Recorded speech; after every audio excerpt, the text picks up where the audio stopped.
Corona से जंग जीतने का सिलसिला लगातार जारी है। देश में रिकवरी रेट करीब 94% तक पहुंच गया और लगातार एक्टिव केस की संख्या में गिरावट दर्ज की जा रही है। रिपोर्ट देखिए।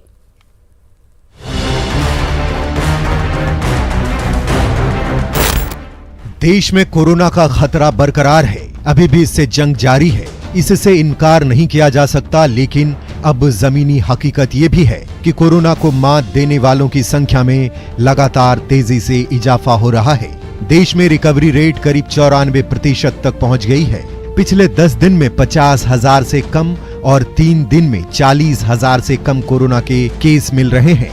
मंगलवार का आंकड़ा देखें तो 36,600 से ज्यादा लोगों की कोरोना रिपोर्ट पॉजिटिव आई है, जबकि एक दिन में 500 से ज्यादा लोगों की कोरोना से जान चली गई। वैसे देश में संक्रमितों की संख्या करीब 95 लाख पहुंच गई है, जबकि इस महामारी की चपेट में आने से 1,38,000 से ज्यादा मरीजों की मौत हो गई है।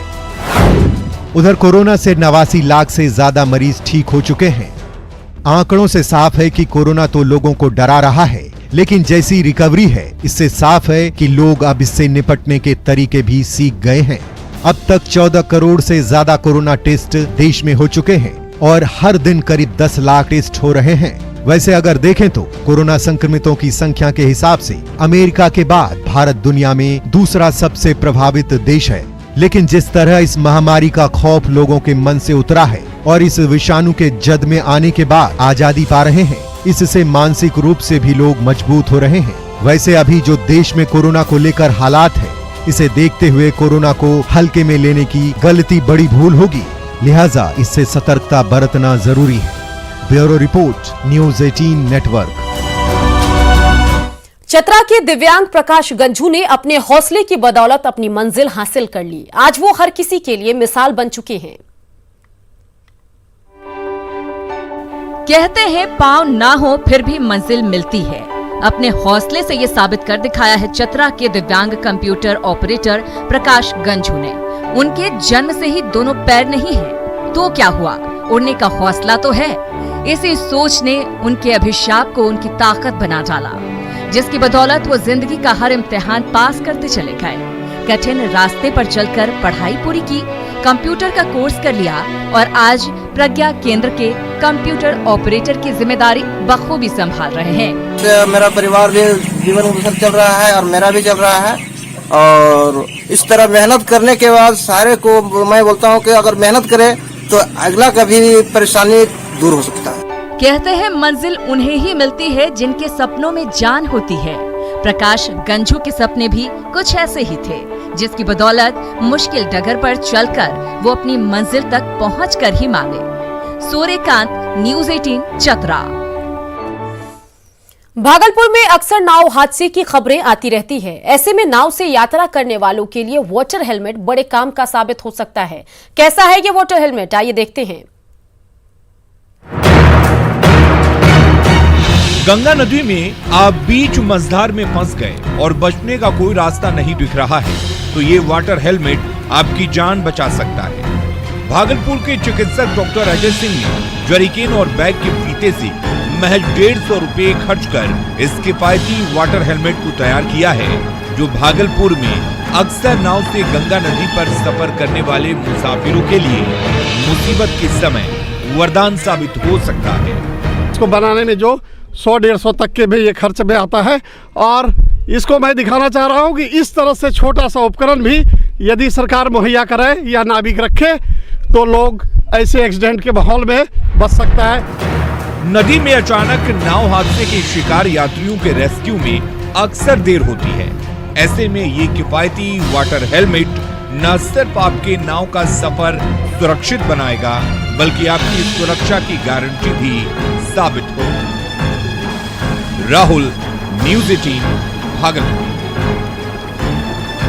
ओडिशा में 2 मशहूर कोणार्क महोत्सव और अंतर्राष्ट्रीय रेत कला महोत्सव शुरू हो गया है, लेकिन कोरोना संकट के चलते इस बार दर्शकों की संख्या सीमित की गई है।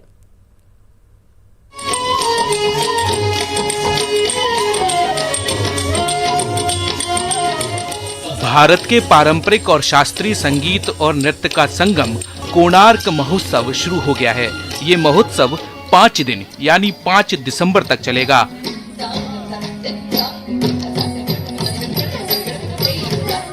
इस महोत्सव में ओडिसी, भरतनाट्यम, मणिपुरी, कुचिपुड़ी और कथक समेत कई डांस कार्यक्रम पेश किए जा रहे हैं।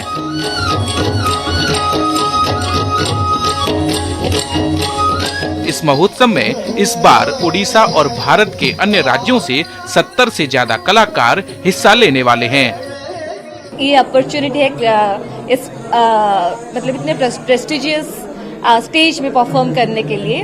सो यस, वी आर लकी कि हम लोग यहाँ पे इस बार परफॉर्म कर रहे हैं।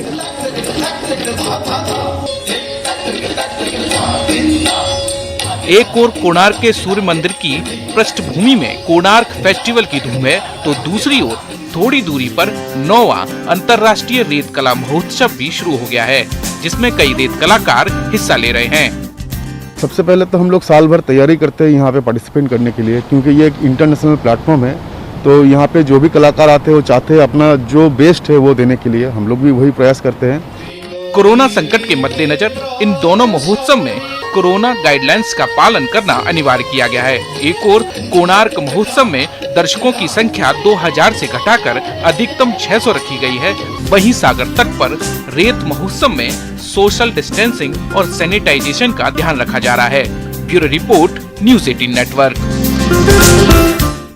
गया के महाबोधि मंदिर के पट भक्तों के लिए खोल दिए गए हैं, जहां महात्मा बुद्ध के दर्शन के लिए बौद्ध भिक्षुओं का तांता लगा हुआ है।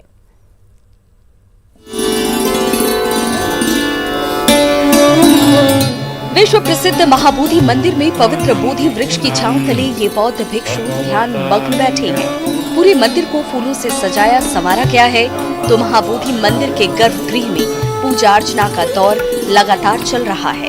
ऐसे में मंदिर परिसर हर तरफ से गुलजार नजर आ रहा है, तो सैलानियों की बढ़ती आमद रफ्त के बीच मंदिर के आसपास की दुकानें भी सजने लगी हैं। ऑनलाइन के दौर में हाल के दिनों में महाबोधि मंदिर में बौद्ध भिक्षुओं के साथ साथ पर्यटकों की आवाजाही तेजी से बढ़ी है। अच्छा है, बहुत अच्छा लगा। मतलब पीस है और शांत आराम से हम घूम भी पा रहे हैं, सब देख रहे हैं, और डिस्टेंसिंग भी मेंटेन है। मतलब कोरोना के जो है कि हाँ डिस्टेंस बना के रखना है, आपको मास्क पहनना है, सैनिटाइज भी किया हमें गेट पे। महात्मा बुद्ध की ज्ञान स्थली बोध गया दुनिया को सालों से शांति का संदेश देती आई है, तो कोरोना काल में मची उथल पुथल के बीच ये आध्यात्मिक नगरी एक बार फिर से दुनिया को शांत और धैर्य का पाठ पढ़ा रही है। अरुण चौरसिया, न्यूज़ 18 गया। और इसी के साथ बुलेटिन में इतना ही, लेकिन आप बने रहिए न्यूज़ 18 बिहार झारखंड के साथ।